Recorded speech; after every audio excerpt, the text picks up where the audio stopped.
অনেকে আছেন যাঁরা এই সকল তত্ত্ব শুনিয়া ভীত হন। তাঁরা যে পরপীড়নকারী কোনো ঈশ্বরের সৃষ্ট ক্ষুদ্র শুকর দেহ মাত্র নন, এই কথা শুনিতে তারা রাজি নন। আমি যাদেরকে বলি অগ্রসর হইন। তাঁরা বলেন তাঁরা পাপের পন্থে জন্মগ্রহণ করিয়াছেন এবং কাহারও কৃপা ব্যতীত তারা অগ্রসর হইতে পারেন না। আমি বলি তোমরা ঈশ্বর। তাঁরা জবাবে বলেন, ওহে ঈশ্বর দেশী, তুমি কোন সাহসের কথা বলো? কিভাবে একটি দিন প্রাণী জীব ঈশ্বর হয়? আমরা পাপী, আপনারা জানেন। সময়ে সময়ে আমি বড় হতোদ্যম হইয়া পড়ি। শত শত পুরুষ মহিলা আমাকে বলিয়াছেন, যদি কি নরকেই নাই তবে ধর্ম কিভাবে থাকে? যদি এইসব মানুষ স্বেচ্ছায় নরকে যায় তবে কে তাদেরকে নিবৃত্ত করতে পারে? মানুষ যা কিছু স্বপ্ন দেখে বা ভাবে সবই তার সৃষ্টি। যদি নরকের চিন্তা করিয়া মরে তবে নরকই দেখিবে। যদি মন্দ বা শয়তানের চিন্তা করে তবে শয়তানকেই পাইবে। ভূত ভাবিলে ভূত পাইবে। যা কিছু ভাবনা করবেন তাহাই হইবেন। এই জন্য সৎ ও মহৎ ভাবনা অবশ্যই ভাবিতে হইবে। যার দ্বারাই নিরূপিত হয় যে মানুষ একটি ক্ষীণ ক্ষুদ্র কীট মাত্র। আমরা দুর্বল, এই কথা উচ্চারণ করিয়াই আমরা দুর্বল হইয়া পড়ি। এ অপেক্ষা বেশি ভালো কিছু হইতে পারে না। মনে করো, আমরা নিজেরাই আলো নিবাইয়া জানলা বন্ধ করিয়া চিৎকার করি, ঘরটি অন্ধকার। ওই সকল আহাম্মকির কথা ভাবুন। আমি পাপী, এই কথা বলিলে আমার কি উপকার হইবে? যদি আমি অন্ধকারেই থাকি তবে আমাকে একটি প্রদীপ জ্বালিতে দাও, তাহলে সকল অন্ধকার চলিয়া যাইবে। আর মানুষের স্বভাব কি আশ্চর্যজনক! যদিও তারা সর্বদাই সচেতন যে তাদের জীবনের পেছনে বিষাক্তা বিরাজিত, তথাপি তারা বেশি করে শয়তানের কথা, অন্ধকার, মিথ্যার কথা ভাবিয়া থাকে। তাদের সত্য স্বরূপের কথা বলুন, তারা বুঝিতে পারিবে না। তারা অন্ধকারকে বেশি ভালোবাসে। ইহা হইতেই বেদান্তে কি মহৎ প্রশ্নের সৃষ্টি হইয়াছে, জীব এত ভীত কেন?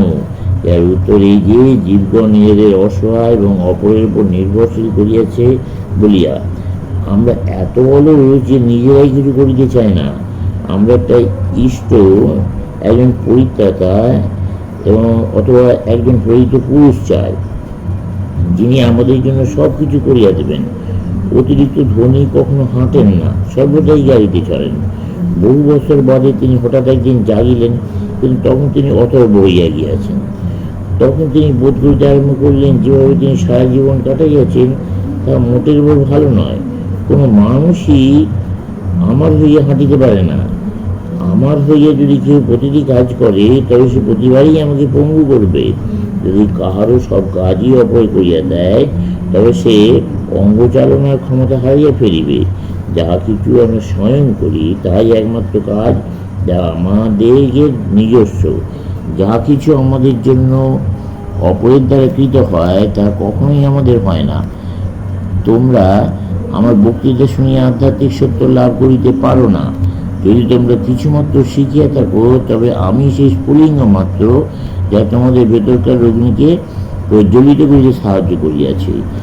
অবতার পুরুষ বা গুরু কেবল ইহাই করিতে পারেন। সাহায্যের জন্য ছোটাছুটি মূর্খতা। ভারতে বলদবাহিত সকলের কথা আপনারা জানেন। সাধারণত দুইটি বলদকে গাড়ির সহিত জুড়িয়া দেওয়া হয়, আর কখনো কখনো একাধিক খড় একটি বাঁশের মাথায় বাঁধিয়া পশু দুটির সামনে কিঞ্চিত দূরে, কিন্তু উহাদের নাগালের বাইরে ঝুলাইয়া দেওয়া হয়। বলদ দুটি ক্রমাগত খড় খাইতে চেষ্টা করে, কিন্তু কখনো কৃতকার্য হইতে পারে না। ঠিক এইভাবেই আমরা সাহায্য লাভ করি। আমরা মনে করি আমরা নিরাপত্তা, শক্তি, জ্ঞান, শান্তি বাইরে হইতে পাইব। আমরা সর্বদাই এইরূপ আশা করি, কিন্তু কখনো আশা পূর্ণ করিতে পারি না। বাইরে হইতে কোনো সাহায্য কখনো আসে না। মানুষের কোনো সহায়ক নাই। কেউ কোনো কালে ছিল না, নাই এবং থাকিবেও না। কেনই বা থাকিবে? আপনারা কি মানব বা মানবী নন? এই পৃথিবীর প্রভুগণ কি অপরিকৃত সাহায্যের উপর নির্ভরশীল হইবে? ইহা থেকে আপনারা লজ্জিত নন? যখন আপনারা ধুলায় মিশিয়া যাইবেন তখন অপরের সহায়তা লাভ করিবেন। কিন্তু মানুষ আত্মস্বরূপ, নিজেদের বিপদ হইতে টানিয়া তোলো। ঊর্ধ্বরেদাত্মানাম, ইহা ছাড়া অন্য কোনো সাহায্য নাই, কোনোখানে ছিলও না। সহায়ক আছে এরূপ ভাবনা সুমধুর ভ্রান্তি মাত্র, যার দ্বারা কোনো মঙ্গল হইবে না। একদিন একজন খ্রিস্টান আমার কাছে আসিয়া বলে, আপনি একজন ভয়ঙ্কর পাপী। উত্তরে বললাম, হ্যাঁ তাই। তারপর? সে একজন ধর্ম প্রচারক। লোকটি আমাকে ছাড়িতে চাইতো না। তাকে আসিতে গেলে আমি পলায়ন করিতাম। সে বলিত, তোমার জন্য আমার অনেক ভালো ভালো জিনিস আছে, তুমি একটি পাপী আর তুমি নরকে যাবে। আমি জবাবে বললাম, খুব ভালো, আর কিছু? আমি প্রশ্ন করলাম, আপনি যাচ্ছেন কোথায়? সে উত্তর দিল, আমি স্বর্গে যাচ্ছি। আমি বললাম, আমি তাহলে নরকেই যাই। সেই দিন হইতে সে আমাকে নিষ্কৃতি দেয়। এইখানে কোনো খ্রিস্টান আসিলে বলিবে, তোমরা সকলেই মরিতে বসিয়াছ, কিন্তু যদি তোমরা আমাদের মতবাদে বিশ্বাস করো, তবে খ্রিস্ট তোমাদের মুক্ত করিবেন। যদি ইহা সত্য হইত, কিন্তু ইহা নিশ্চয়ই কুসংস্কার ভিন্ন অন্য কিছুই নয়, তাহলে খ্রিস্টান দেশগুলিতে কোনো অন্যায় থাকিত না। এসব আমরা ইহাতে বিশ্বাস স্থাপন করি। বিশ্বাস করতে কোনো খরচ লাগে না, কিন্তু কেন? যাতে কোনো লাভও হয় না। যদি আমি জিজ্ঞাসা করি, এখানে এত অধিক লোক দুষ্ট কেন? তারা বলেন, আমাদেরকে আরও খাটিতে হইবে।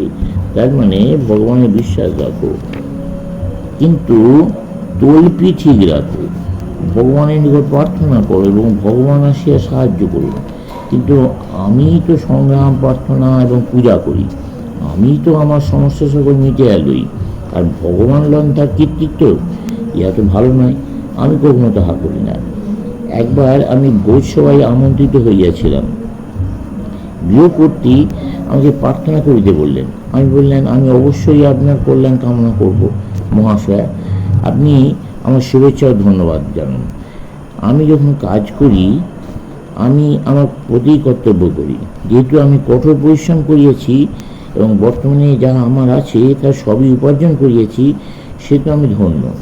তুমি তো সর্বদা কঠোর পরিশ্রম করিতেছ, অথচ ধন্যবাদ জানাইতেছ অপরকে, কারণ তুমি কুসংস্কারের জন্য তুমি ভীত।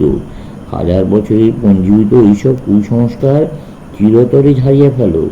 ধার্মিক হওয়া একটু কঠোর সাধন সাপেক্ষ। সকল কুসংস্কারই জড়বাদ প্রসূত, কারণ সেগুলি কেবল দেহজ্ঞানের উপরই প্রতিষ্ঠিত।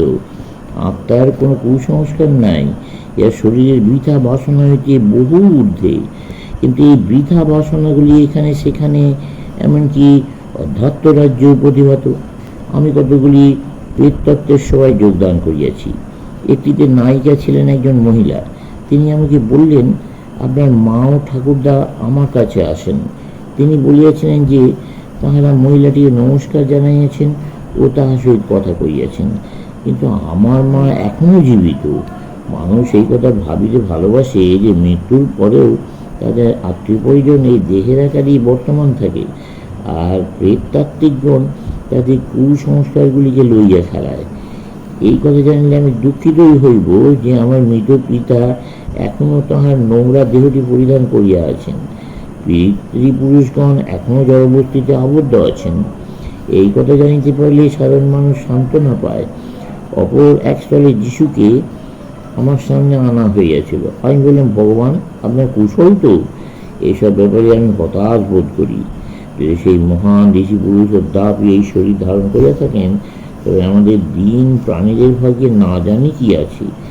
প্রেততাত্ত্বিকগণ আমাকে ওই সকল পুরুষদের কাহাকেও স্পর্শ করিবার অনুমোদন দেয় না।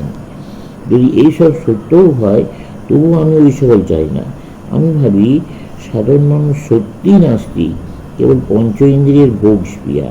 বর্তমানে যাহা আছে তা তৃপ্ত না হইয়া মৃত্যুর পরও তার এই জিনিসই বেশি করিয়া চায়। চলবে।